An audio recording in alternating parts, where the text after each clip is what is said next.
That's really good. Very comprehensive presentations. A lot of information and very rich. I go first on the questions on the chat. I don't know if you have had a look to them. There's one for Rainer again.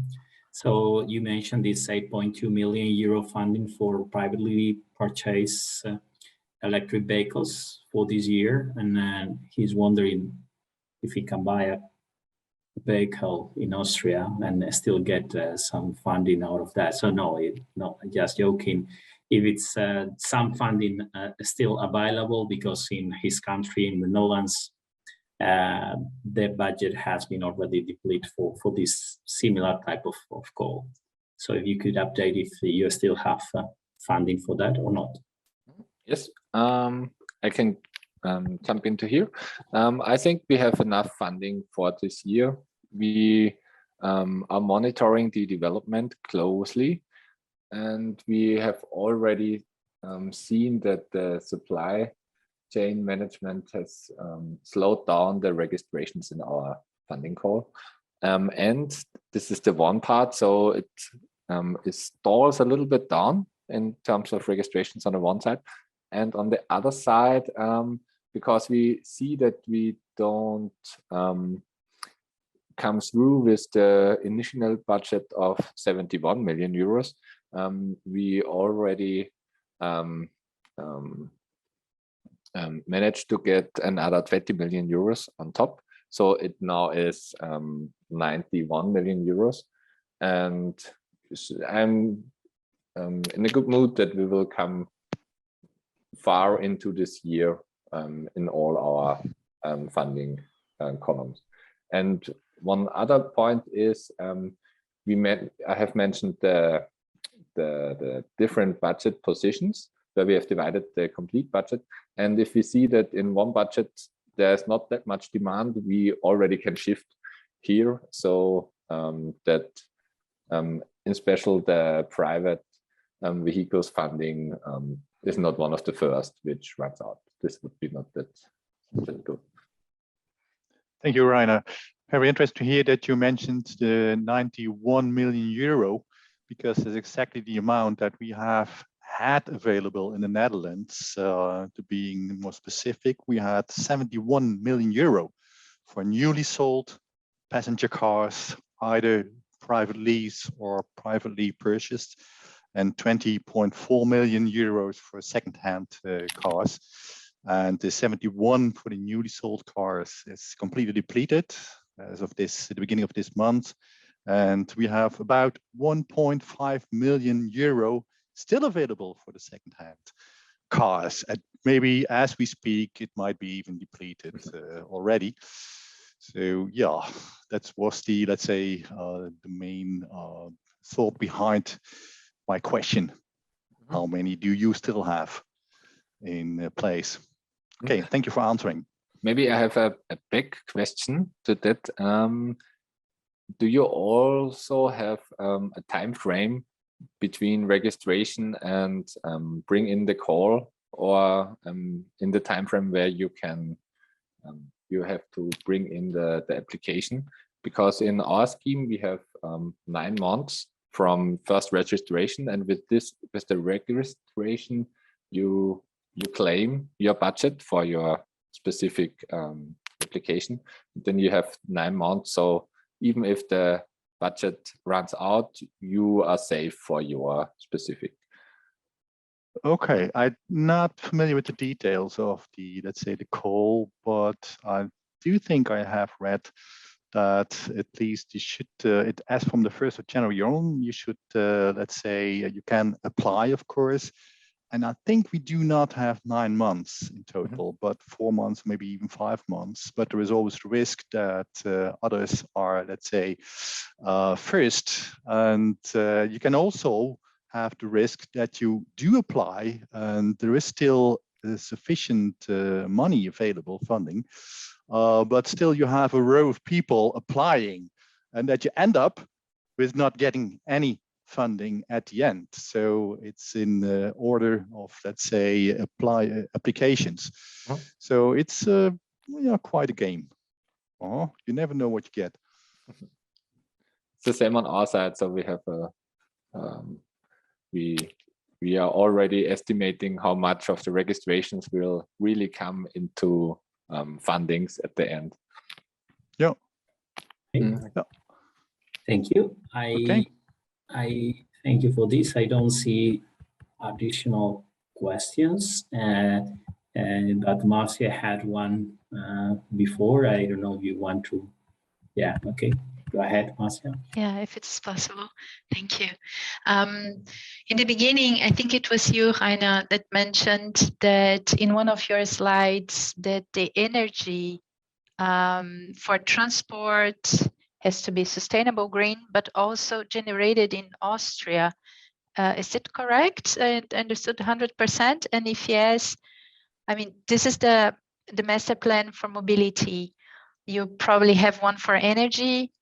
Do you do how do you link the master plans then that you can have a strategy working for both sides?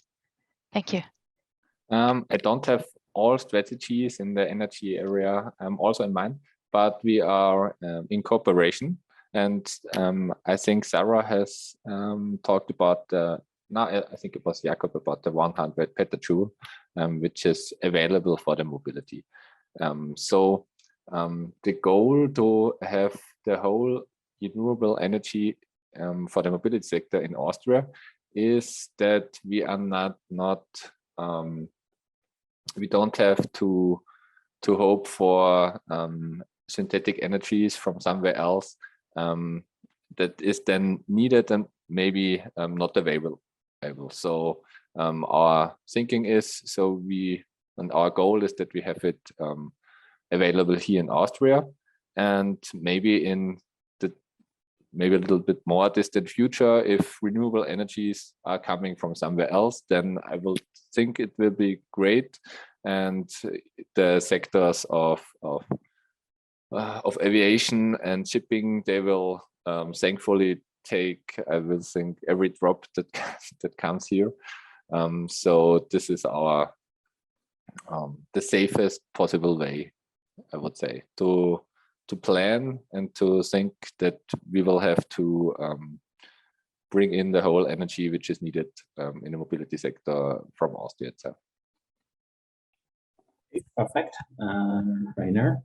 I have one question myself, actually. I see you presented ENIN, and maybe together with the research and innovation project or program, sorry, I think this ENIN is the one that is more focused on freight transport and logistics, because it's on heavy duties vehicles and three. And if it's correct that the funding dedicated to this one is going to be 365 million euro. Mm-hmm. Okay, and then you said that the funding was going to be 80% of the additional cost, and then I see this 5 years monitoring is indeed really to really calculate the what actually means this 80% of the additional cost, or how this additional cost, 80%, it's calculated. Mm-hmm. It's so you take a normal Euro 6 commercial vehicle and another one which is zero emission, which you has an offer for example, and then the difference between this one, that is the basis for the 80%. And it's only the vehicle costs and the infrastructure costs, but no operational costs. Okay, is in terms 80% of the additional cost of the acquisition of the vehicle. Exactly. Okay. That's good. That's very easy. That's much easier and better than I thought. And then I have another question on the very last you presented, and this is for Florian, on the traffic avoidance for freight. Could you elaborate more which type of actions you are envisioning? Because, for example, here our case in Alice, one of the pillars for emission reduction is really setting and using the assets to the max, and then this is reducing empty kilometers or increasing load factors. And of course, if you can put more cargo or reduce empty kilometers, this will reduce kilometers and avoid traffic. But I don't know if these types are included. So then if you could elaborate more, which type of actions or type of projects you expect with this traffic avoidance for freight. Could you show me the image or the graphic again that you were referring to? Sorry, traffic avoidance. Yeah. Okay, traffic avoidance. So again, the question is how to avoid. What do you mean with traffic avoidance? Which type of projects, and if, for example, reducing empty kilometers or increasing load factors, volumes, it could be considered. But I see also Sarah. I would like to pass on this question to Sarah. Yeah. Thanks. Yeah, I will try to answer. It's a little complicated. This fourth topic or core topic is an R&D service, which means that we finance a study where we have defined questions together with our colleagues from the Department for Mobility to get answered in terms of build up activities to traffic avoidance, because there's so less competence about this topic in Austria. And therefore, we would like to see what R&I, what kind of ideas are in the R&I community in order to address this topic. So it's more a study than a project, and we hope that in the future, based on this study results, there will come more projects. First, we thought that we should start with virtual mobility, because there is some potential which has been proved by another study some years before. But then the decision was in our hierarchy also to address it in a broader way, and to see and look for alternatives. Yeah, but we are also looking forward the ideas. So there is no concrete there are no concrete expectations what we are looking for, but it's really open for ideas from the also from scientific community.